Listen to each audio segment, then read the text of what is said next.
The following may contain offensive language, adult humor, and/or content that some viewers may find offensive. The views and opinions expressed by any one speaker does not explicitly or necessarily reflect or represent or W2M Network. Please listen with caution, or don't listen. In a world fueled by distortion and diabolical growls and questionable digestive decisions, brave idiots stand to wade through the steaming pile of metal released each week. From power rumbling breakdowns to riffs that'll make your intestines cry for mercy and salute the strong.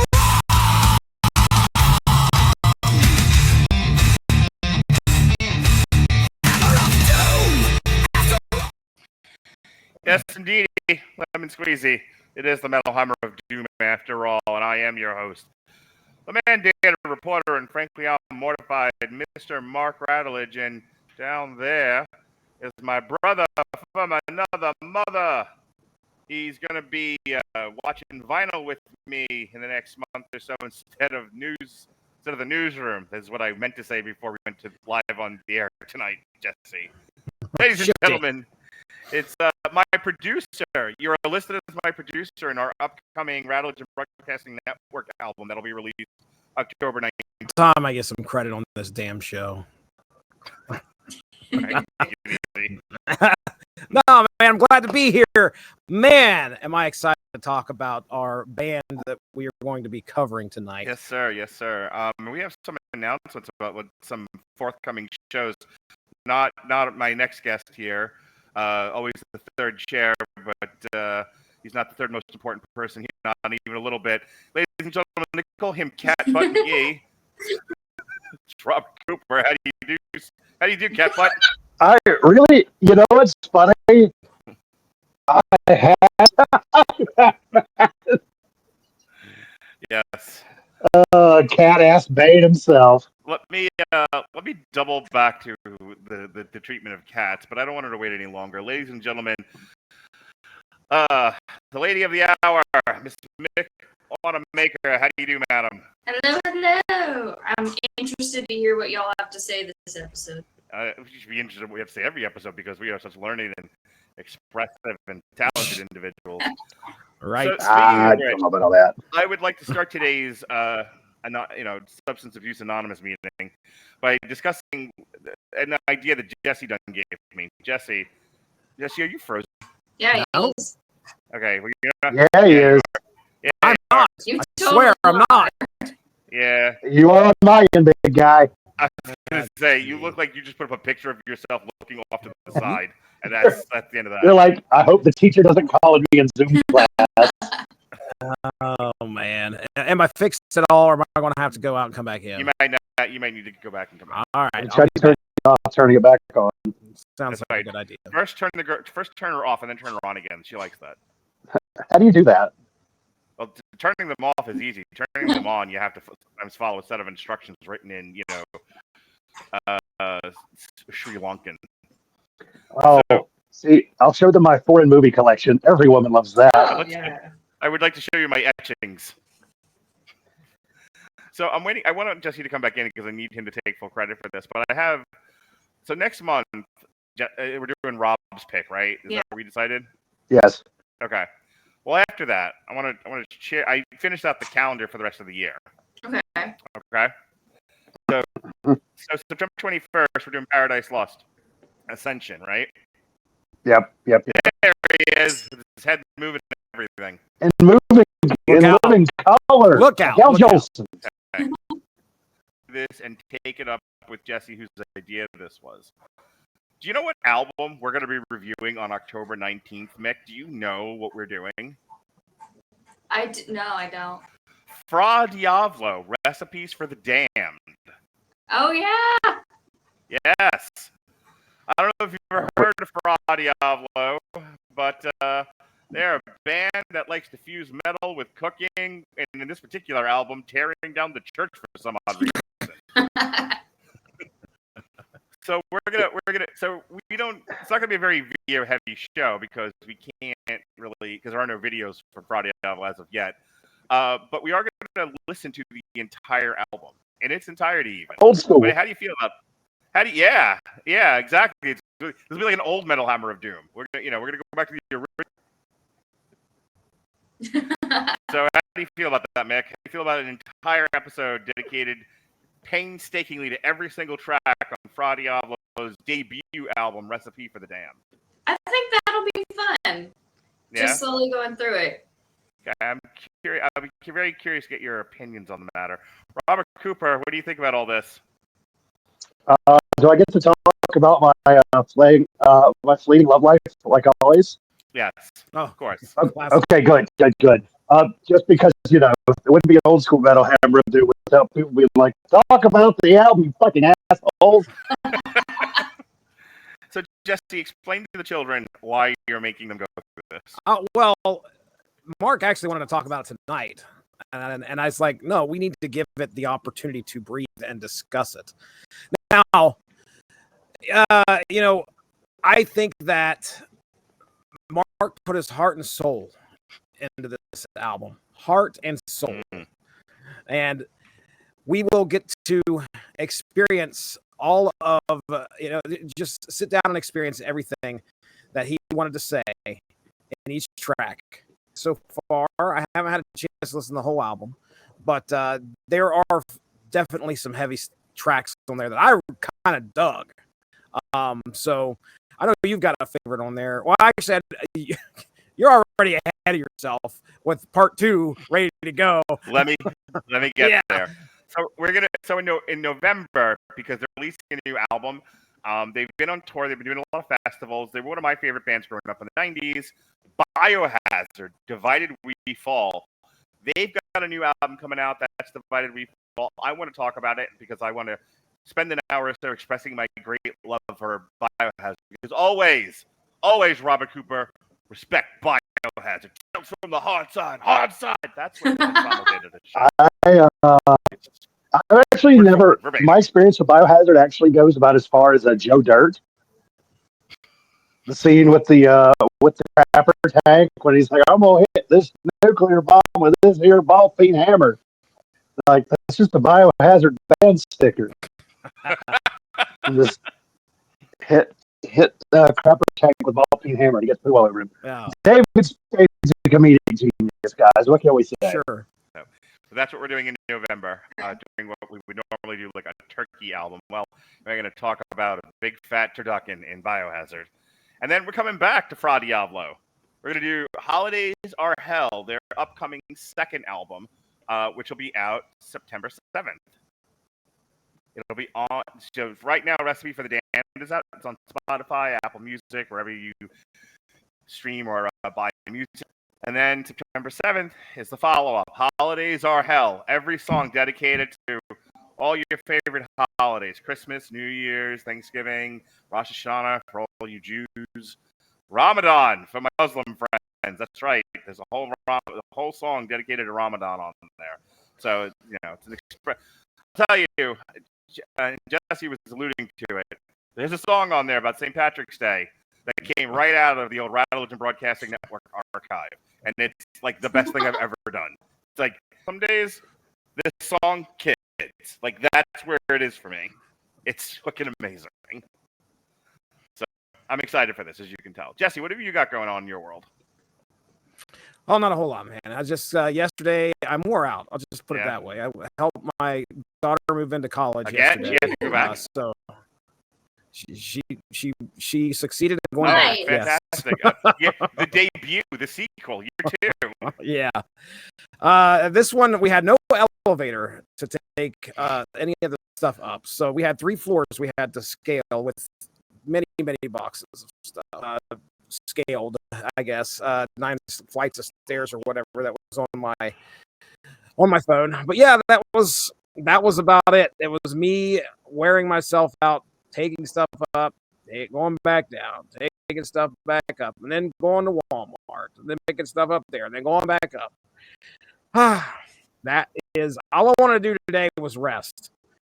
And I I think I did most of that. I didn't get very many steps in a day. Thank goodness. So I'm ready for Monday. Fantastic. Mick Wanamaker, what's new in your world? Spirit Halloween started again, so I've been doing that. I'm really excited about it.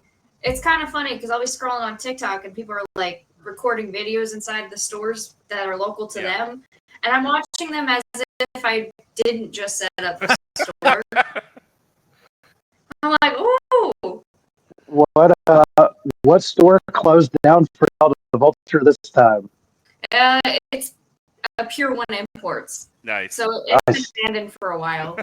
I see. It's been exported. Yeah. One great beneficiary of the Mallpocalypse is the Spirit Halloween. Gosh. I actually said to my kids, last year for Halloween, I told them I'm not buying anyone costumes this year. Like, fucking figure it out. They're like, that's all right. We don't even want to go trick or treating. Like they did or reuse shit they already had.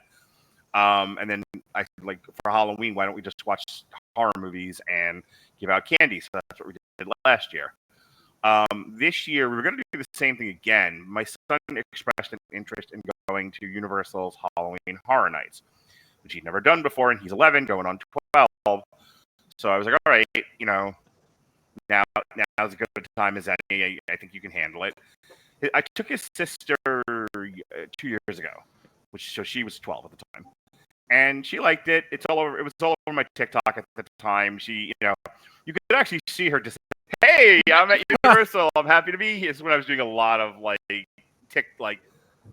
tourism TikToking. Like if I went, for example, as we all know in graphic detail, if I would go naked swimming and do naked karaoke, I would take video of said event and put it on TikTok to the chagrin and horror of many a person. Which, as an aside, I had somebody come to me at work about that when I worked at the local jail. I was like, I saw you. Hang on, let me get the right posture right. Saw you TikTok. Saw you. I saw you naked karaoke. And I'm like, yeah, what about it? You put that stuff on the internet? Yeah, you found it on the internet, asshole. Why would you do that? And I'm like, because Bon Jovi needs to be sang by a fat guy with no shirt on. That's why. It's on the internet now. I got to know about the horse people, column. absolutely. Look, people had to know, Tommy, that you give love a bad name, and it had to be said by me. So, listen, I rocked out, and I was very proud of myself. I was just really drunk at the time.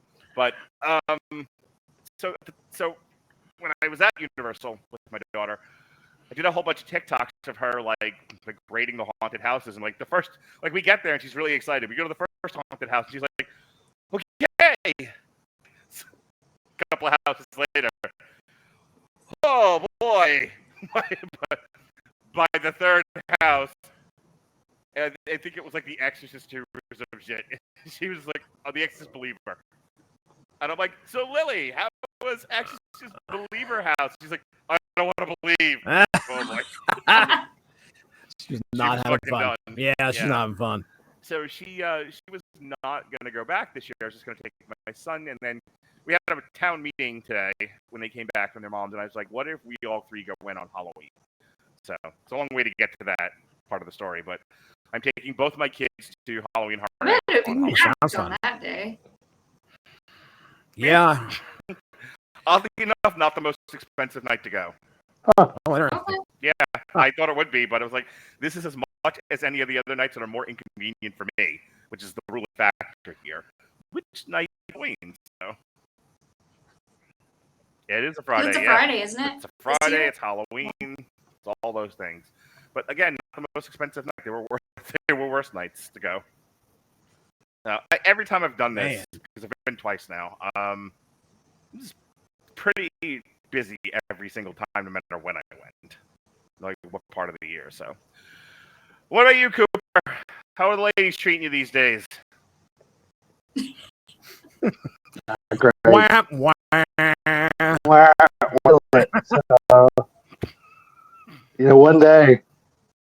One day old Gil's gonna get them. Just you watch.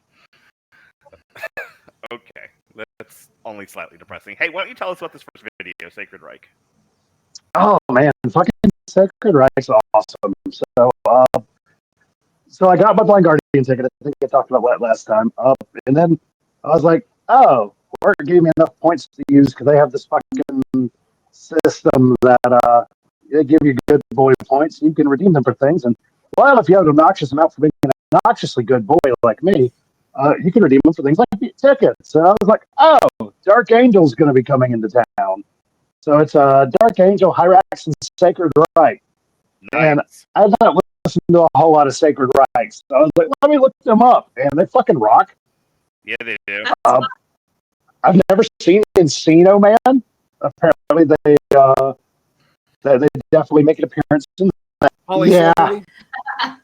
And Fraser. Yeah, but what was funny is I was listening to one song of theirs, and I was like, oh, this sounds just like Agent Orange by Sodom.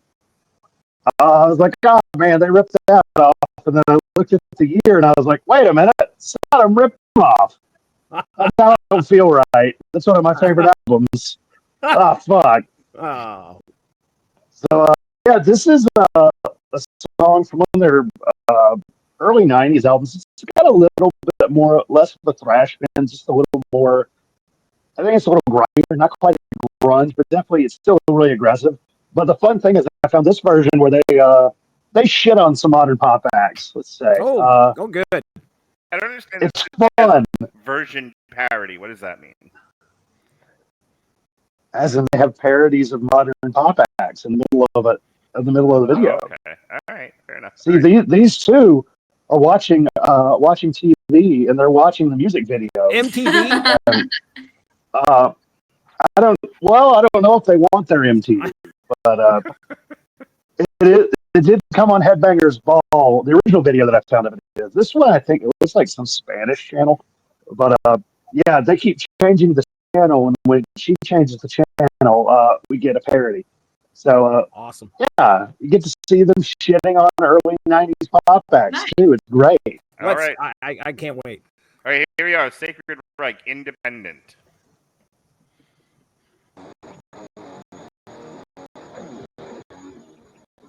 You watch MTV. You rule. You hear it first. Yeah, I rule. She looks like every woman I've ever watched. Oh. She looks like every woman I've ever watched TV with. She didn't. There's some Phil Collins and Genesis there. Yep. Oh. Wow, it really is. I'm too old. I got bullied by one of my cousins because I had some Genesis swag that I was given, and he just ran up to me. They can't dance, they can't write. I'm not sure. in the band. Leave me alone. Hey, I love Genesis. He can fuck off. I agree. All right. Oh, and I was just singing this a couple days ago. Remember, Mark? And this is going to end in domestic violence. It seems like it. This is how I need to core women. I just need to be like, hey, come to my house. We'll watch 90s music videos. Who wants to watch this? Is the girl the one that wants to watch this? No. The one wanting to watch the okay, all right. Oh shoot. Okay. What is happening? That is Ugly Kid Joe's. Cats in the Cradle. Oh. Yeah. Oh yeah. Yeah, they're talking about we're going to be a cover band too. Nice. Oh man, this is so 90s, dude. Jeez. It is. I was like, they had some stuff from the 80s that I thought I liked a little more musically, but I mean, this rocks too. This video is fucking hilarious. This last week before Metal Fan. Yeah, she released. Nice. She started to. What were we listening to? I know I played her some Limp Bizkit, and she's like, "What is this genre of music?" I was like, God, let me tell you. Let me play This was her gateway. Metal now God. so old that people don't know what it is. It's trendy now. She was It's like, trendy like it was. if I was alive back in the 90s, how great it would have been, the house party scene. Not wrong. Oh my I god. feel so old.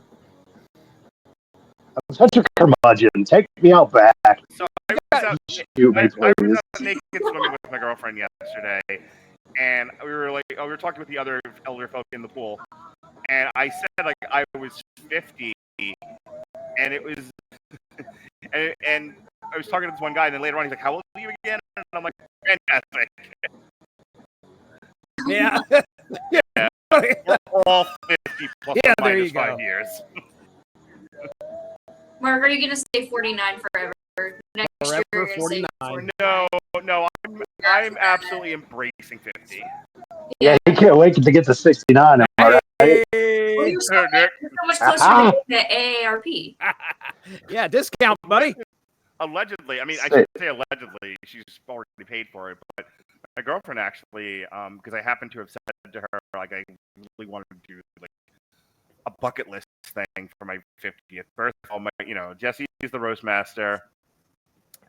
No, I think I had it where Rob was going to be the host, Winfrey, but Winfrey. Jesse, because I wanted to treat it like I was dead, so like Jesse has to defend me. Jesse is my wife.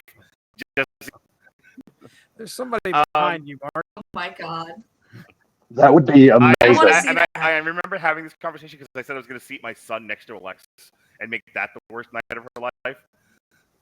Because Alexis would absolutely be bullied by my genius 11-year-old son. I guess he'll be 12 by that point. But what I'm actually doing for my 50th birthday is I'm going on an Alaskan cruise. That sounds a lot of fun. That does sound fun. Yep, it's on my bucket list, and the girlfriend was like, "That is absolutely something I wanted to do." So allegedly, that's what we're doing. Awesome. All right, It's good to see that they lined up. it's kismet, I tell you. So we're talking baby metal tonight. Let's get down to business. All right. So, Baby Metal formed in 2010 in Tokyo as a unique fusion of idol pop and heavy metal. Originally produced by Kobametal, otherwise known as Kei Kobayashi Maru. The founding lineup featured Suzuka Nakamoto, otherwise known as Su-metal, on lead vocals, with Yui Mizuno, as you know how to speak Japanese and heard all of that, I'm sorry. Hi. Apologies in advance. And dance performers. The concept was bold, combined the sugary spectacle of J-pop with the ferocity of metal, creating what they called kawaii metal. Their 2014 self-titled debut, Baby Metal, put them on the international map. Singles like Gimme Chocolate went viral, leading to performances at major festivals like Sonosphere and Reading and Leeds, where they shocked traditionalists. Have we been on the ground floor with this band? We have. I will tell you right here.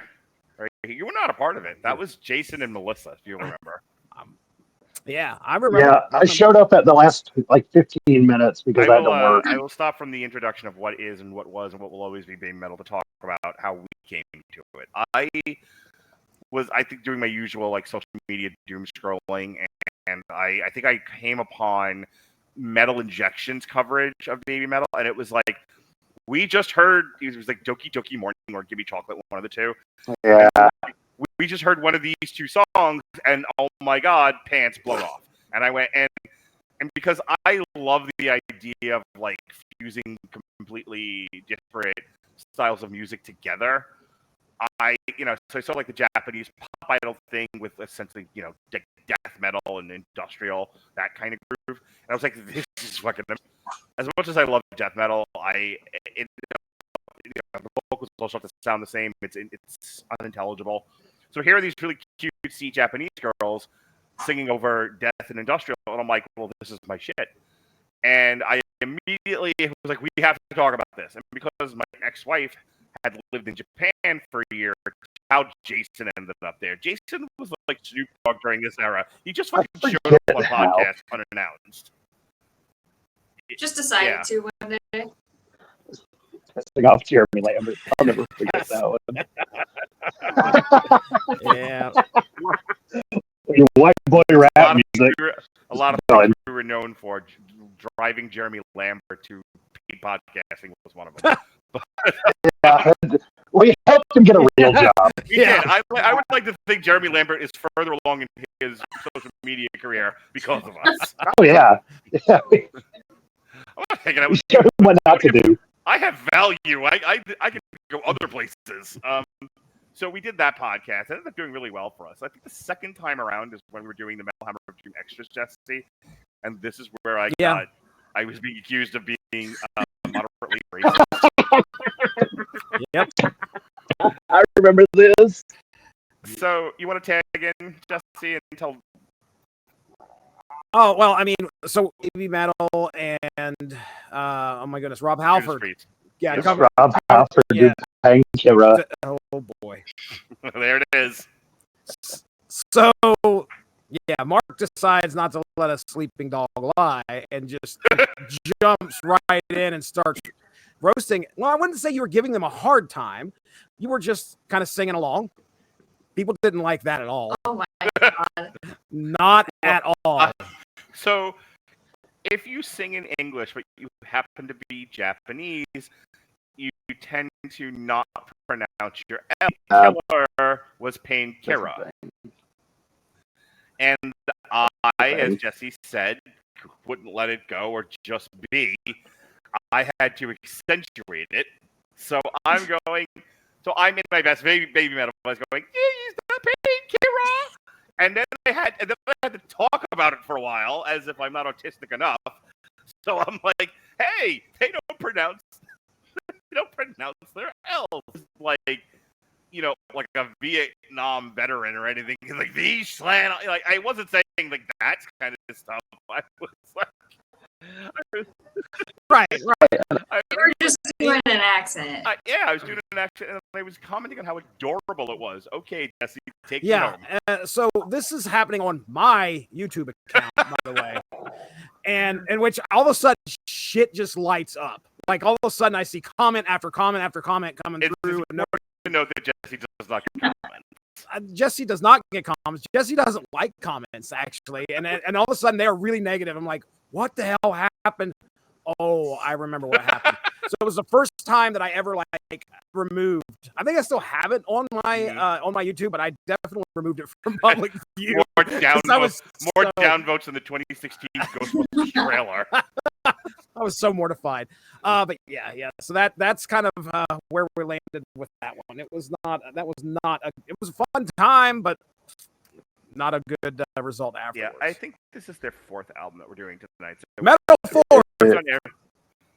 Yes, but we've actually reposted them. Yeah. So anyway, blah. Blah. The follow-up album, Metal Resistance, in 2016, broke barriers. It made them the first Japanese act to headline Wembley Arena and charted in the U.S. Billboard Top 40. After Yui Metal's departure in 2018, the band transitioned into a duo, later adding Momoko Okazaki, who was Momometal, as a full member in 2023. Their sound evolved beyond the idol gimmick into more complex arrangements, integrating progressive metal, deathcore, new metal, and symphonic elements. The other one, in 2023, showcased a more conceptual, reflective approach. Babymetal's rise helped redefine what metal could look like and sound like in the 21st century. They've been praised for demolishing the rules about authenticity in heavy metal. Their stage shows blend theatrical choreography, high-concept mythos, and relentless energy, making them one of the most distinctive live acts in the world. So we'll stop it there, and we'll come back. I don't think you were all that familiar with them prior to us deciding to do this for tonight's episode, correct?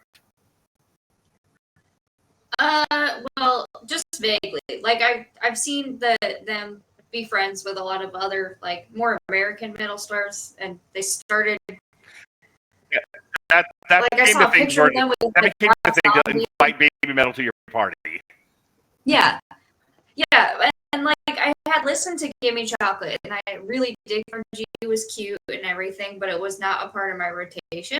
So listening to a whole album was interesting. Yeah. I've enjoyed Babymetal stuff. Their first album, it had the tempo, and I liked. I pitched QD, J-pop idol sound. So, and then when I would watch their videos, and I've been to see one of their concerts. I got to see them with Death Clock 2 years ago, I think it was. Oh boy. Yeah. I'm gonna tell the story of how I was late to that show. I've told it before. I don't need to tell it again. I think I'm, as a matter of certain contracts I've signed, I don't think I'm allowed to anymore. Oh, not something. No, this one I can't. No, It wasn't that one. That one, no. Damn, I thought I was clever. No, but it was definitely the Queen of the Night. Okay. What? Fucking think about it, dude. I don't know who fucks people. I don't know who fucks around. Fuck it. We'll talk about it after the show. Anyway, so yeah, we were late to the show, so I caught about half a Babymetal set. I really liked what I saw. Like I liked that high energy. That they have a lot of energy. What about you, Jesse? What have been your thoughts about Babymetal? I would say this before I kind of throw it over to you.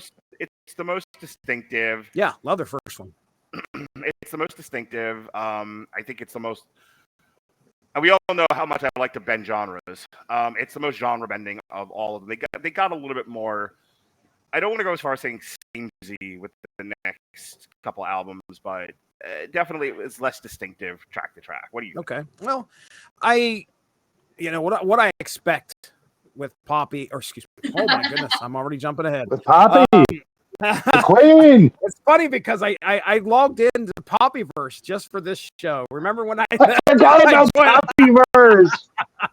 But anyway, what I expected with Babymetal is something just like you said. Love their first album, and I love the fusion of all these genres coming together. I love them bringing on other artists to do things with them.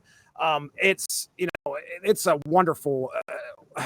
It was something new to me as well.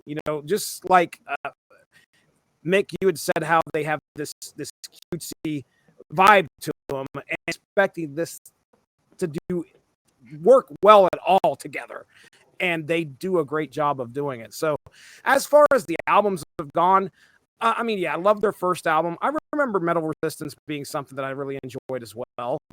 I haven't revisited these guys, and I haven't revisited Babymetal in a while. I think since we last talked about them. But whenever they pop up just by chance in a metal playlist, I'm always pleased. Gimme Chocolate was so fun to share with my family. That was a lot. I loved sitting there back then. Shit, that was 2000. What was it, 2014? So yeah, the kids were pretty young, and they loved it. Yeah. And it was fun. It was fun. So yeah, that's my thought. Gimme Chocolate. Not the dancing I typically do. No. Mick, at some point when you're feeling spry and energetic, if you would like to do the dance for us in full regalia, we'll certainly give you the platform to do that. I will give you center square. Okay, that'll be my video for one of these episodes. and so that I am not accused of being sexist. Robert, if you would like to dance, I was gonna offer. Yeah. You know what? I'll fucking find the giant man version of that. Adore. I'll fucking do it. So I'll be the person on this side. Wow. And then Mark will be the center. That's the first time to let before we move on, Robert. Hey.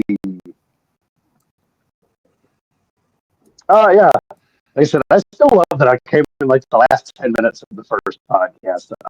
I actually found their first album to be a very, very interesting and in a way kind of the way that it worked out was very emblematic of, I feel like, the Japanese pop music system, to where these girls are usually thrown in by some company to produce an album and a music and an image. And I like the fact that does J-pop work the way American like boy bands work, where essentially, producers copy, wear this, sing this, Yes. shut the fuck up?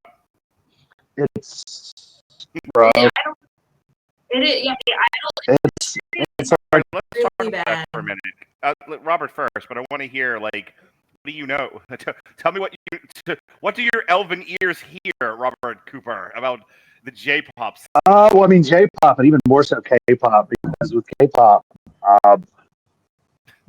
the interesting thing is actually Korean pop music has been a lot more accessible, because up until about, there used to be a guy in Japan, I can't remember his fucking name, but the rule was named after him that Japanese music was impossible to find on anything beyond like any sort of Japanese web hosting, physical media, anything like that. Mm-hmm. Because he wanted to keep it centralized. So it was impossible to find. Like, I remember there was some anime I was watching. I loved the theme music. I would have to go fucking pirate the song because it wasn't available on it. Just real quick, you could have convinced me very easily. Doki Doki Morning was some anime. I mean, they probably could have done it. Which, I mean, now that he's dead, everything's opened up. Like, you find it everywhere. But J-pop and K-pop, they're idols. Like, for example, they're not really supposed to allowed to date. It's not supposed to get out that they ever have touched a man ever, because they have to remain pure, so that the neckbeards. I'm glad J-pop operates on the same principle as porn. Exactly. Yeah. Except with J-pop, they are still pure maidens that are smiled upon by the goddesses. But they're also, of course, they're not really allowed to eat or drink. You got to eat. Somebody was joking that the Netflix thing was like the K-pop demon hunters. Somebody's like, you can tell that's fake because they're allowed to eat. Yeah, Alexis actually just reviewed K-pop Demon Hunters, and there was a lot of talk about how it's like the best K-pop thing ever. Yeah, I know some people that are really obsessed with it, and I would love to give it a shot. But same as they were talking about. I saw a TikTok. I'm going to throw it over to Mick in a second for her comments, and then we'll move on. But I saw a really funny TikTok. It was one of those where the person talks to themselves. Same. And it's a conversation and tell you who these bands are. But it was just like, I discovered blah, blah, yakety schmackety, and the guy goes, oh, no. And apparently there's some interesting racism in K-pop. Because then he was like, okay, well, that one's not good. But, what else have you found? He's like, I found this one. Oh, no. And, it was just... You ever seen, there's actually my buddies just sent me the other day of a Japanese game show from I think it was the 90s, but they did Louis Armstrong in full blackface. Japanese guy in full blackface. Racial politics, they've got their own problems, I guess.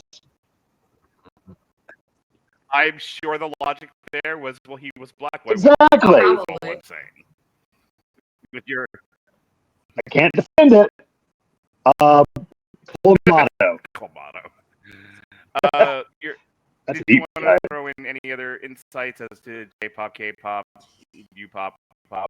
I mean, Coop said the most of it, but even their rehearsal schedule is insane. All they were doing was rehearsing, and touring, because that's all they were allowed to do. And they would specially select, like he said, in order to make them idealistic and pure and cute. And they do age out very quickly. There's actually a very interesting phrase that I for I think I was watching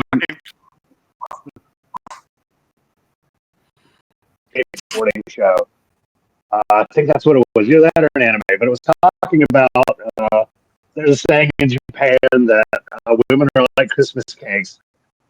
They're no good. They're no good past 25. Dick. I was like, wow, no shit. Okay, that's actually really clever too. I'm not gonna lie, but also really shitty. SJW. All right, let's go ahead and play our first video here. This is one I selected. It's because I'm black. This is off their second album, if I remember correctly. I did not look all that closely. I also did not properly put the volume down on any of it. Nice. I also do want to say I find it very interesting. Kind of what I was getting to at the back half of my point was that the hang on, this is let's see, Karate from their second album. Oh, this is from I think their second album. Yeah. All right, go ahead. But what I was going to say, the music kind of shifted. I feel like they started getting away in some ways from some of the idol sound is because they're actually adults. Right. And they're allowed to be adults rather than eternal teenagers that are. That's a really great point, actually. Like, I feel like this. I fucking love this song. When they first started, weren't they like 13? They were young. 14? Yeah. I think the oldest, the main singer was maybe But I also 17. I don't see them as being like hypersexualized in Babymetal either. No.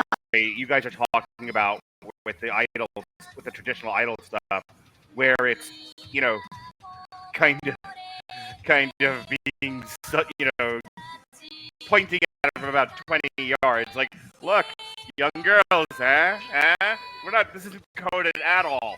Whereas I don't get the sense with this, where it's almost like a corruption of the idol aesthetic. But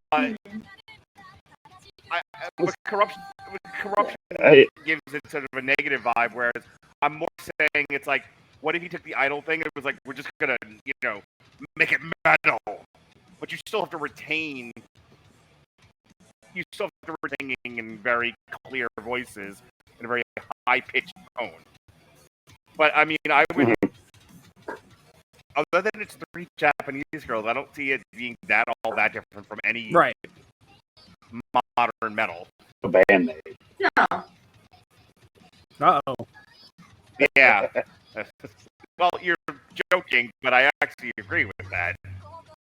Now, I jumped on a trend of reviewing bandmate albums, and apparently we found a fucking very dedicated cult. Oh my And God. I was critical of the album. I said, like, it kind of reminds me of Babymetal, and I gave my thoughts on it. 5,000 comments later, all telling me that I should be killed. Oh my God. Yeah. People not agreeing with my point of view. It's because we had a mutual guy that. As a Jeff.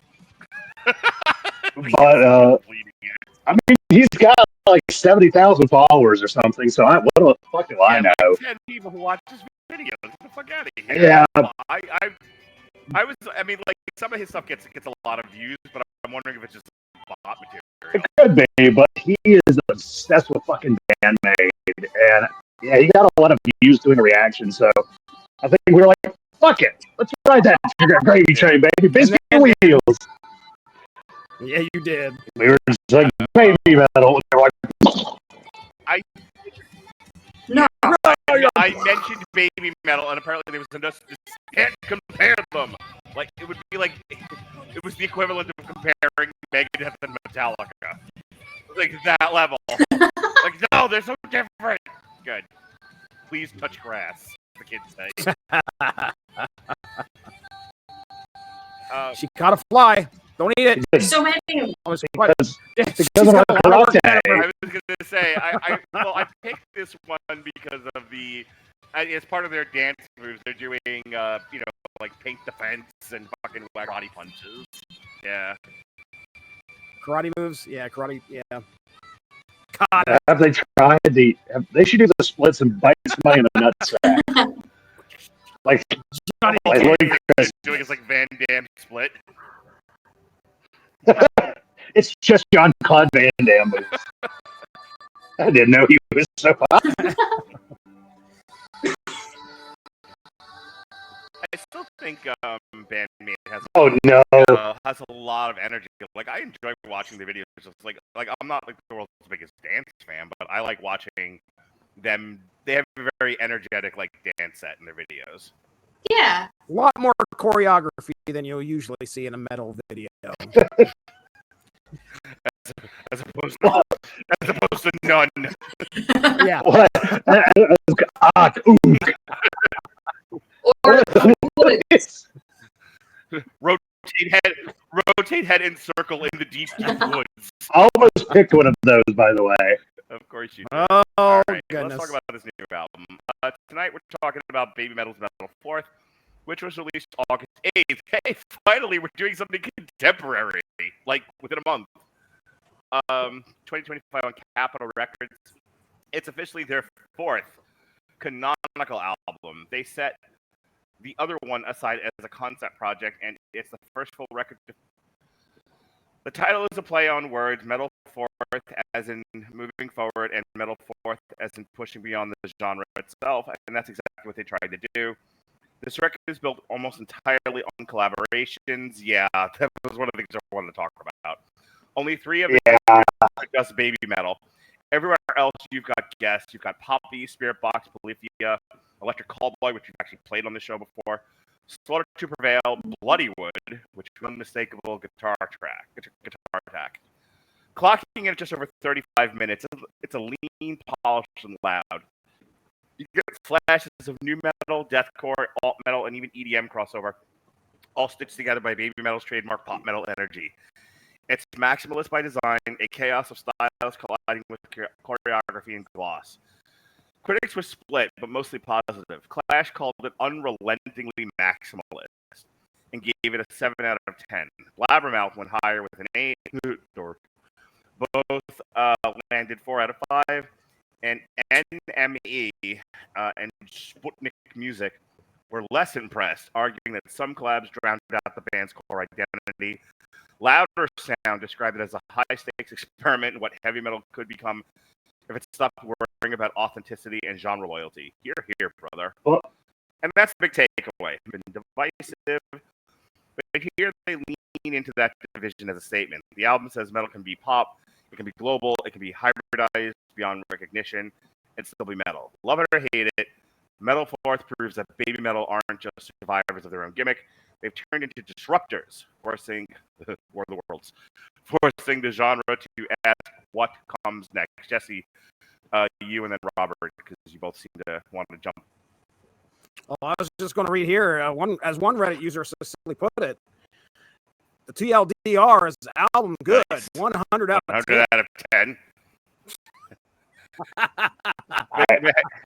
I just wanted to know what did the angry metal guy think? I see that, Jesse.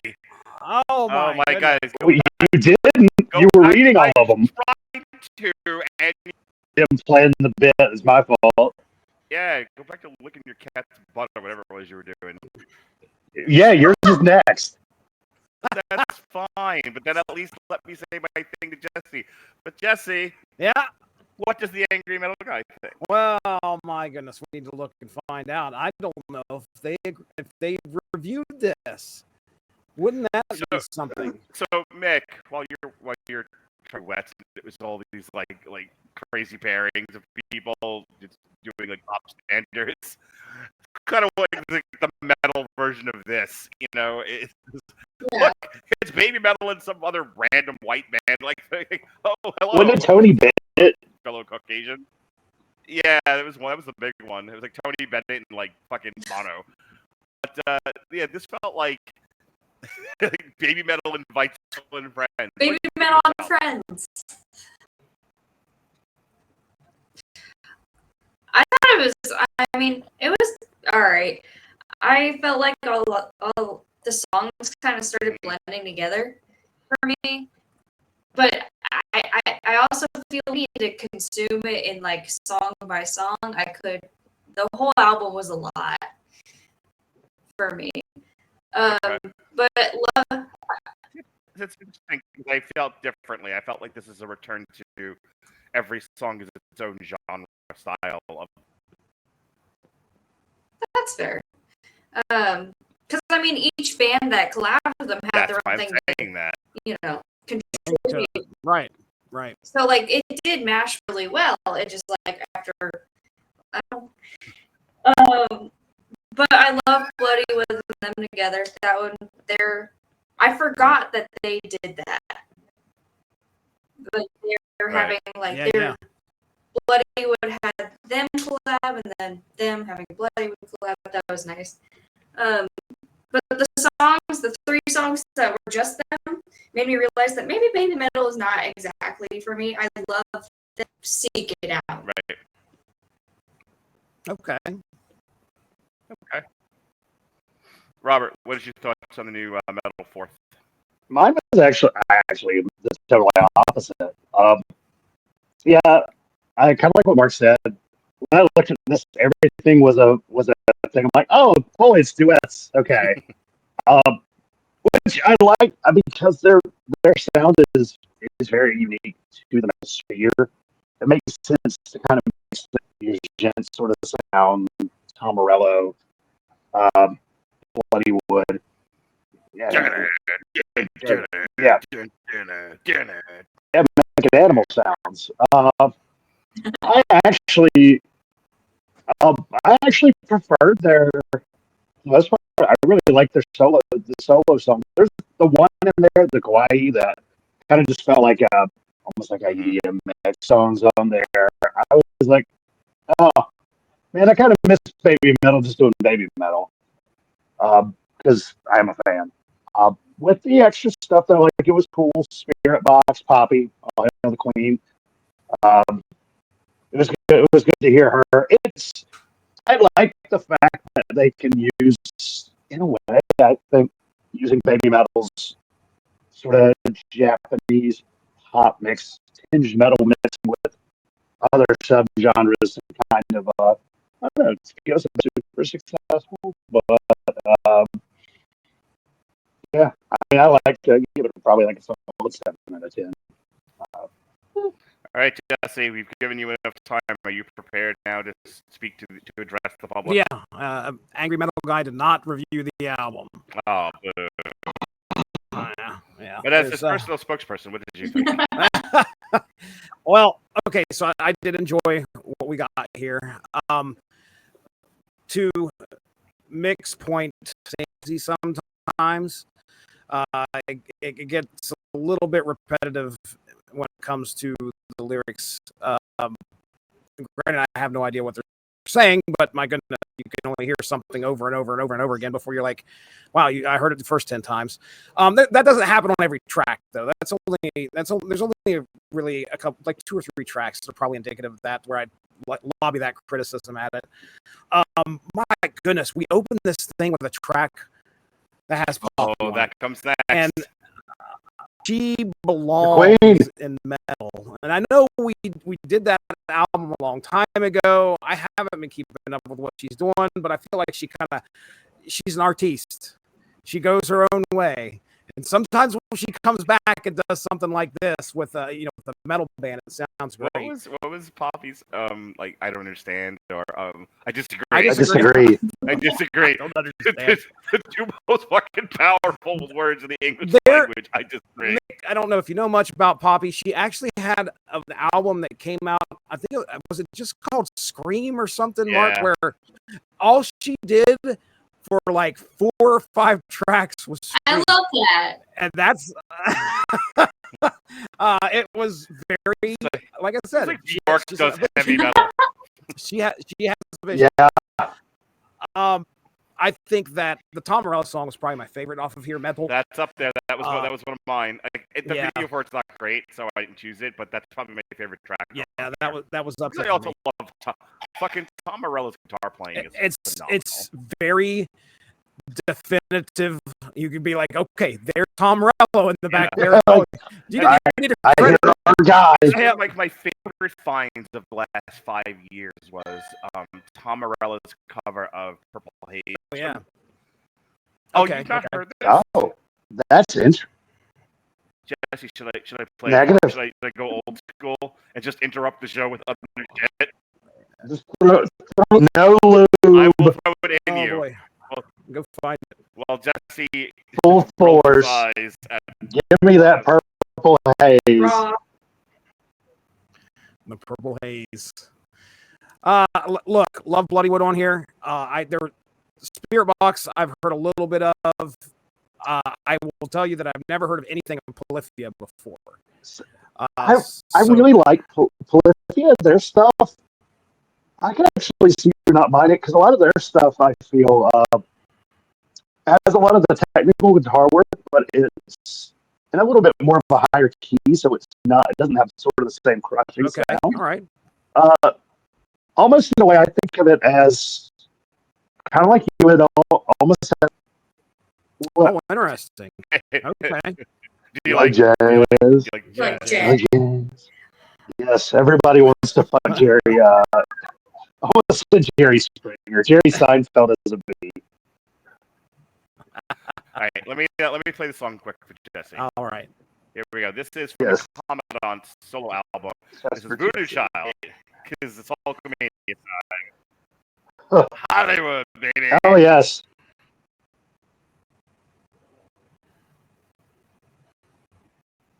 This is not And now we wait. we have to get to the answer first. No, it's playing, isn't it? No. It is not playing. Oh, fuck me.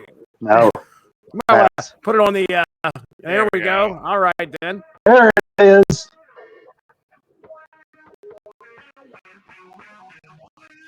Crank that up.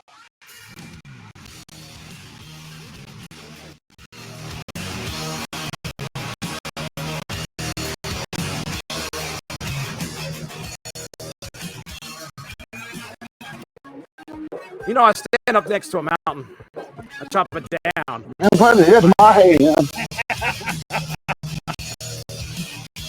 I like this. Yeah. Let's stand up next to our mother. This one gets grind on, baby. I'm a voodoo child. That's right. Because I'm a voodoo child.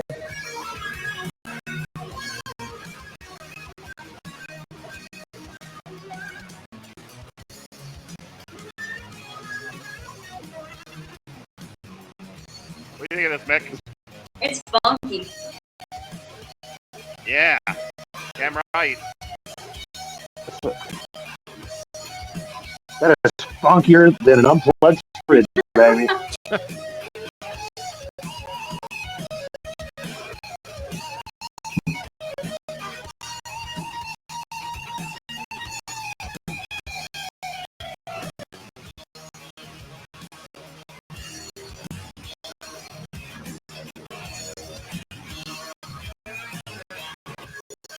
All right. Yeah, I was going to say, let's not do all 5 minutes. I've already gotten the cue from my producer. You know, like how long you? Yeah. Well, I'm sure we'll all be very happy to know that we haven't played Jesse's song yet. So, Every single. Any last words before we move on to our last Babymetal video in the next segment? Any other thoughts about Metal Forth? I'm going to say this. I'll give my final word. I like it just fine. It's over and done with. I think having the guests on it forced it to be different with each track.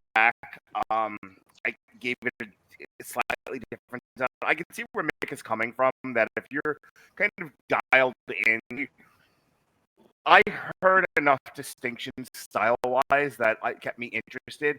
And then I would, like I said, I would hear that very distinctive Tom Morello guitar, and I'm like, all right, this makes the album for me. I would also say I don't know how many more of these I've got in me as far as Babymetal goes. Like, I like their stuff, but we're starting to get to like. Oh, Oh goodness! Are you calling I'm them a saying, band? like, let's not do the Slayer thing of 50 years of the same album. So I don't know, man. I mean, they've always done a great job of being versatile when it comes to genres, and that's what keeps every album interesting. So I don't know how you just say, well, okay, let's not do the same album, because they never do the same album. I mean, I hear you. I do. I hear me. I hear you too, yes. I think what I'm saying is I hope it's intentional and distinctive and not the same shit over and over.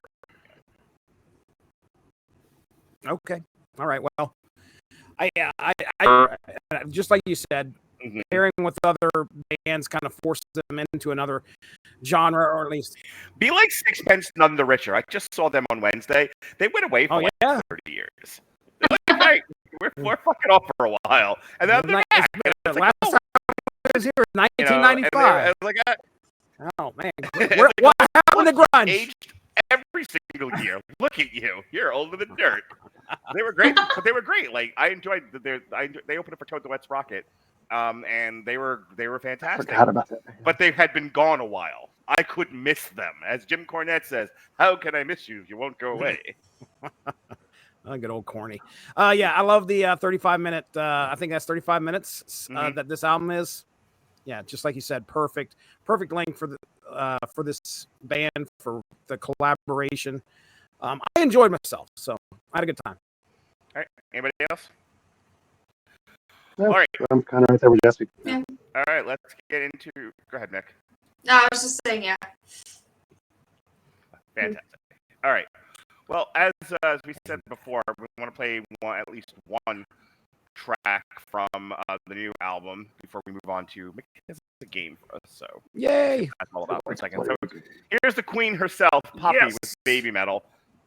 This is From Me to You, featuring the queen, Poppy. You know what's interesting that I kind of noticed when I was looking at this album? I think all the other tracks, and this album doesn't do that, which is interesting. It's opening up with this track, which is completely lowercase.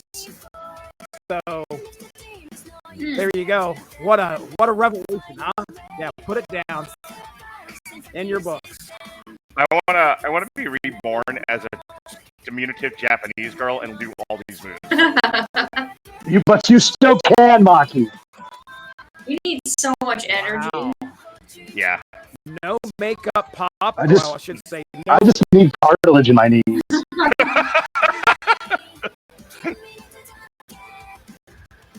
So we got Poppy with I'm not used to seeing her like not in complete like death metal face. It'd be really funny if all Poppy did was just walk in and scream.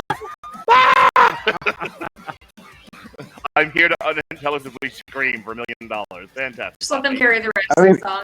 They're just like, We are so glad. I mean, you know what? Well, I'll take her in an AMC theater.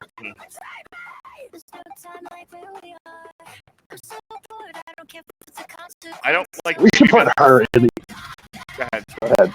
No, I was gonna say I don't like Babymetal singing in distinctive English. Actually, I don't know. I like it. Her pronunciation is very good. Yeah. I don't like it. I needed to sound more Japanese. Okay. Tell me more about this I will. Japanese sounding English, Maki. Not my YouTube channel, not my problem.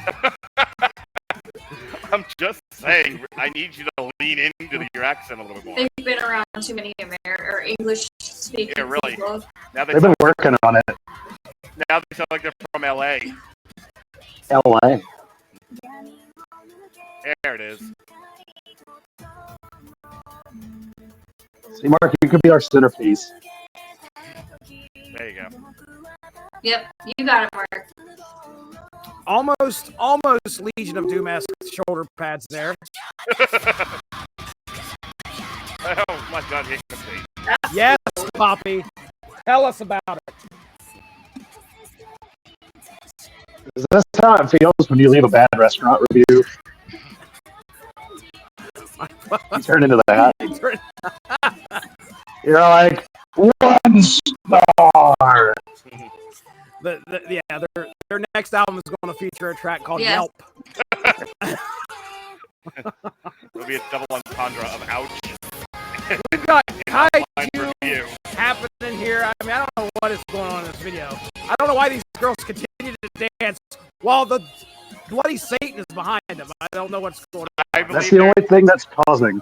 they're defeating the bloody Satan with the power of ignorance. I don't power. And the power of dance, Mark. I get defeated by my kids every time by the power of ignoring. Isn't it the worst? They're the gonna worst. defeat her with the power of friendship.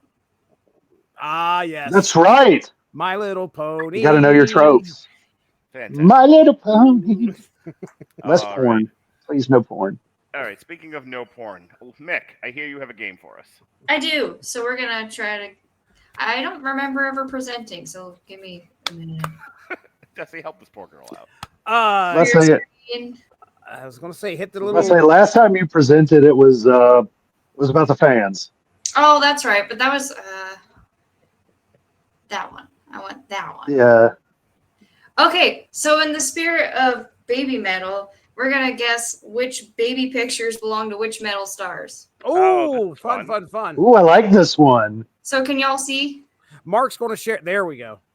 There it is. Who's that baby? Who is that baby? Okay, Oh, we we'll ready? know which one's Ronnie James Dio because it'll be really ugly. I can't see you guys, so are you ready? Yes. I'm ready. Okay. Who is that? Oh, I know this one. Oh, That's easy. Angus McFife. No. Lemmy from Motorhead. That's Ozzy. Is it really? Is that Ozzy Osbourne? It is Ozzy Wow. Osbourne. You. And also, I think- look at you using, what the fuck is it with the slides? This is. Are Are you using fucking Windows Movie Maker? No, it's Google Slides. Google Slides, okay. Oh. Just PowerPoint. Windows Movie Maker. I was like, oh, look at you using PowerPoint. Man, I love PowerPoint. real quick plug for next Monday's Unspoken Issues. I'm going to do a Rocket Comics comic called Ozzy Osbourne #1, just shortly after a month after he passed away. It came out in December of '93. And the only reason I'm doing it is because I read it like shortly after he passed away. And it is about him getting struck by lightning on a stage and dying. Oh my God. It is crazy that it was. Anyway, check that out. That's happening. That's coming up next Monday. But anyway, continue. I had to put Ozzy in there. We just Yes. we have to do it. John Michael Okay, that's- Osborne. Okay, who is this? My birthday buddy. Boy, oh boy. Okay, so if we're are these all going to be like mega popular? Yeah, okay, so I picked ones that were more like you would know what their faces look like. They're more in the public eye. It's usually lead singers. Okay. James Hetfield. Mark? Oh boy. I'm so bad at this. Dave Mustaine. Ooh. Actually, I like that one, but because Yeah. you said it, I definitely Roth. It's Axl Rose. Axl Oh, Rose. damn it, Ladies now and I- gentlemen. Now I can see the resemblance. What about where's Blaxel Rose? All right, next. These What? are some cute pictures that I found, I gotta say. Mick Jagger. Mick Jagger. Some ugly- No, some there's ugly no shit. way. Look That's at the. way too good. There's no Look- way that's Mick Jagger. You've got to look at what he's holding there. There's nothing that Mick Jagger would have been holding in 1930 that looked like that. Fair. Shoot. That legitimately, like, I'm focused on that guitar. I've seen that guitar before. That looks like it's like from the early pawn shop. 80s. Yeah, at a pawn shop. Yes. It's the one guitar I can play because it's just buttons. It's not Guitar Hero, but I honestly don't know. I mean, you said all lead singers? Yeah. Okay. All right. Well, I'm going to hit one of them at least. James Hetfield. Mark? James Hetfield. Dave Mustaine. Who?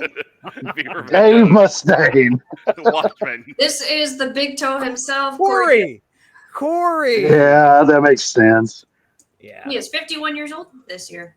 Wow. Okay. Oh, The picture's kind of blurry, but that's the best I could do with that one. that's got to be from the 80s, right, guys? I mean, that's Lizzie Hale from Hailstorm.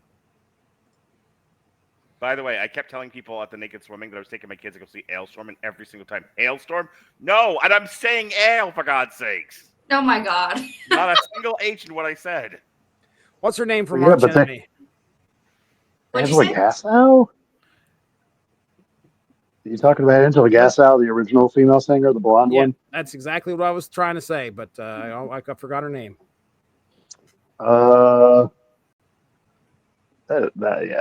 Fuck. I don't have any good answers now. I don't think I know. Yeah. It's Amy Lee. Amy Lee, Evanescence, right? Yep. Wow. Oh. Good for her. I think it's one more that I've left. Okay, so this is an older one right here. We got Black and White. Came out of some yearbook. Granted, and my yearbooks were all black and white pictures when I was a kid. So, gosh.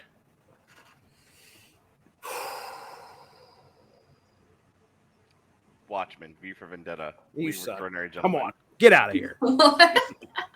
From hell? What'd you say, Coop? Marilyn Manson.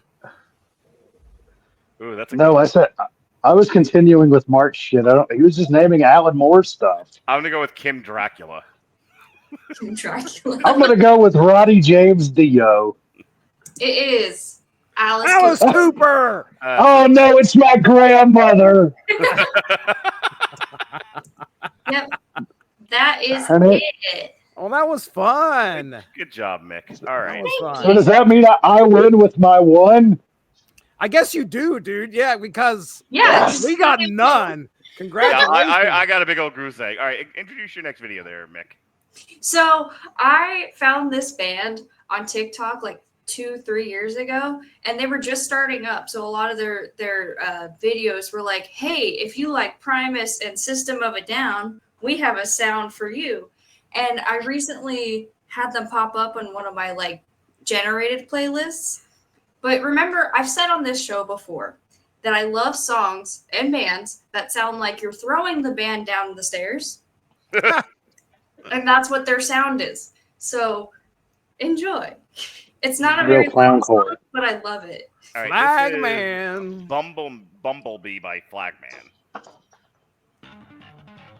Oh, I can already hear the bass. Oh, wow. Oh yeah. Yep. Okay, yeah, you're picking out Primus for sure. I mean, Oh yeah, this is like Primus's younger brother. But apparently they've been doing really good for themselves. They have a lot on Spotify right now. Yeah, come on down to South Park. that guy, I swear that guy, yeah, I've seen that guy before down here in Marietta. I was gonna say, I think he's in hell, yeah. Hell yeah, brother. You know, this reminds me of the thought I had at work earlier that the women of LA must be very satisfied because if you live near the Jim Henson Studios, those puppeteers have got to give a really good fingering.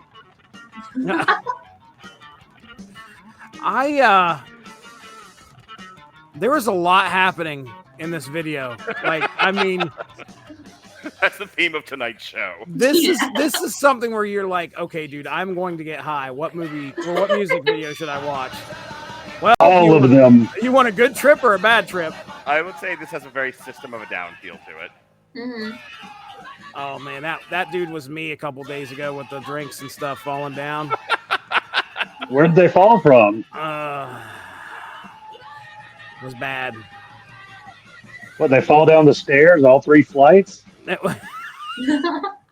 have been bad. What? That's it? That was a minute and 36 seconds. They would just like Considering hit I could you ask what with time we're ending. That's probably not a bad thing. hit you right in the face and left. Yeah. I love it. I love like. it so much. Yeah, that was Sometimes it's better interesting. to hit it and quit it rather than stay and play. You know what I'm saying, Jesse? Oh my goodness. Is that why I don't satisfy the ladies I date? Is that why? At least one of the reasons. All right, today in metal, August 17th in the year of our Lord 2025, Wasp. You can tell I'm tired. Wasp. What? I thought you were Mark. Ugh. Wasp dropped their I thought it was self-titled funny. I thought it was this funny. week in metal. Wasp dropped their self-titled debut album on August 17th, 1984. Cannibal Corpse unleashed Eaten Back to Life, their death metal debut on August 17th, 1990. The track Born in a Casket stands out. It certainly does, Ollie.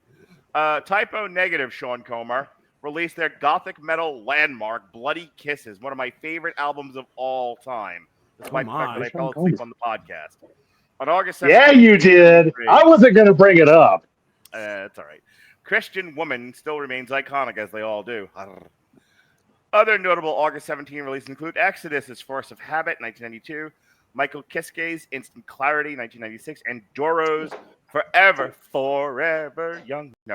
Warriors, Forever United in 2018. Tarja, Jesse, look at my hand. Tarja. Looking at her hands, McGee. Hands McGee. That's her next album. Floppy Hands Jones over here. Tarja with her new hit single Flippers. Celebrates her 48th birthday. Born August 17th, 1977. Oh, wow. She's That's like a weird fetish. 2 months after me. Gilby Clarke played with Guns N' Roses, turned 63 today, and Steve Gorman from the Black Crowes turned 60. Metal releases. Black Braid 3 by Black Braid came out so excited for that. Today. Played that on the Xbox. Black Braid 3. Fans Blade of, Tracker. Okay, also today, the records of the month for June 25 was announced by Angry Metal Guy, featuring picks like Fallujah, Insania, Helm's Deep, and Cryptopsy. Cryptopsy. Yes. Agonor dropped their debut doom metal album, Doomerism, Italy's new heavy contender. I didn't think anyone lived in Italy anymore. It was like Rome and that's it. The Floating Metal Extravaganza, 70,000 tons of metal, another thing on my bucket list, revealed its public ticket sales begin Tuesday, August 19th. Plus, the Foo Fighters commemorate their 30th anniversary with a new single. Divorced dad rock. Everyone's so old. Yeah. Metal Hammer shared an updated roundup of the essential metal albums coming out in the rest of 2025. From Sabaton's return to Mastodon side project and a big reissue. Sorry. Yeah, Thanks. I thought about doing the Sabaton album, and then I decided this is my podcast. We're doing Biohazard and Fra Diavolo. So, we need Robert Winfrey on here to talk about Sabaton, and I feel like that would go badly, so we'll just skip that album. Yeah, thanks. Thanks for the memory, Sabaton. Yeah. All right, what's next? Waka. Waka. All right. Last is Jesse's. This is the last video and the last bit of the show, and then we're getting out of here. I feel like this was on purpose, putting me on last for some reason. So I gotta just cut the ending. Yes. No, it's you went last because I picked the stuff related to the band and Mick did a bit. No, I didn't need an explanation. That was a joke. How about I talk on my own fucking podcast? How's that sound? Oh, no. All right. I'll just be silent on podcasts. Push- That always works out. Just let us run it. No. Was the first Wasp album the one with Fuck Like a Beast? I would have to look. Fair enough. Yeah. Don't worry about it. All right, so Jesse, other than you try to find music that I have to then cut and causes me extra work, why did you pick Lamb of God's Laid to Rest? Oh, my goodness. Well, it would have to be because I had a flashback to Guitar Hero 3 today. When And are I you was having like, a flashback to Guitar Hero 3? Push play, Guitar Mark. Hero. We'll have another one. Let's go. Okay. There we go. Lamb of God Laid. It was a lot of fun. All right, folks. Not every Metal Hammer of Doom jukebox has to be 5 hours long, so I believe we have reached the end. So, Mick, what do you got going on? Where do you want to direct people to? So y'all will see me again on Thursday for a triple feature. So that should be fun. Yep, we got what do you call it? Prom Queen. The fuck is the name of the actual Fear movie? Street. Fear Street. Yeah. Okay, we have Fear Street, Prom Queen. We have The Old Guard 2, and we have Fountain of Youth. Yep. So that should be fun. And then I don't have a lot going on lately. So like as always, same tags, onyxcat.create, and y'all know what my OnlyFans is. All right. Tomorrow on Damn You Hollywood, myself and Grumpy Pants will Who's that? we'll be reviewing Night Always Comes with Vanessa Kirby, which is a straight to Netflix movie. Wednesday, myself and Alexis Hano will be reviewing the final season of Resident Alien. Mick mentioned already we're doing a triple feature of Fear Street, Prom Queen, The Old Guard 2, and Fountain of Youth. No Friday show, no Saturday show. A week from tonight, the 24th, and nothing because stuff got moved around. Oh, I didn't book a show for Sunday because I thought Forbidden Door was going to be in the evening and I wanted to watch it. And it turns out it's 1 o'clock in the afternoon. So, yay, I just have a free Sunday night. Hot dog. A week from tomorrow, we'll be doing another triple feature. It'll be myself and Robert. We're doing a Joel Schumacher focus. We're going to be doing The Lost Boys, Falling Down, and 8mm. So that'll be fun. The 27th, myself and Harry will be reviewing the GCW versus JCW, Juggalo Championship Wrestling. The 2-Day War. Yeah, Magnus, how do they work? And then we'll be ending the month with a Long Road to Ruin on the Toxic Avenger movies. I believe there are 4 of these altogether. So that'll be fun. Jesse Starcher. Jesse Starcher, what do your plugs and let's get out of here. Oh my goodness, ladies and gentlemen, last week myself and Mark Radulich got together and finalized our discussion on West Wing. Yes. Season 7. Speaking of the Foo Fighters, was in West Wing, as a matter of fact. That's right. That's right. Santos won the election and celebrated with Dad Rock. Then Stranger Things season 1. Well, I should say prior to that, on Wednesday, myself and Alexis Hannah got together and discussed the first season of Stranger Things. We're getting each season all the way up to it's a season a month up till the new season releases. So had a lot of fun. I can't believe we've never done it on this network before. Nobody wanted to, and I wasn't going to lead the pack. I don't need your excuses. Oh, okay? I'm sorry for talking on a podcast. This is your podcast. You go talk now. Okay. All right. Did you say meow? Meow. Talking meow. No, not meow. Not meow. No, please, not meow. Tomorrow, myself and Mark Radulich are getting together, and we're talking our first entry into the Darth Vader series for Marvel. So you'll hear us talk, I think, 3 different times in the next month, where Darth Vader is going to be the central figure of our discussion on source material. And then previously, we have the Unspoken Issues, Fantastic Four, number 371. Boy, that issue was hot because it was gimmick cover summer and it was completely white with Human Torch on the front of it. Yes, as a matter of fact, it was. Oh, that's cool. What a gimmick that was. Gimmick covers are kind of cool. Just get you semen covered comic. It turns out no more gimmicks for Marvel after that. I don't know why. But that really heavy bag. And then speaking of Marvel, myself and Evan Bevins get together and do Marvel Snap. We talk about Snap material where we talk about Marvel Snap, and we have a lot of fun. 4 episodes, about a month release. So check that out if you get a chance, if you like playing that game. That's it. I'm done. All right, folks. Thanks for joining us here in the Metal Hammer of Doom Jukebox for the Wanamaker, for the Koopa, for the Starcher. I have been told to get off my damn podcast. Be well, be safe, and behave.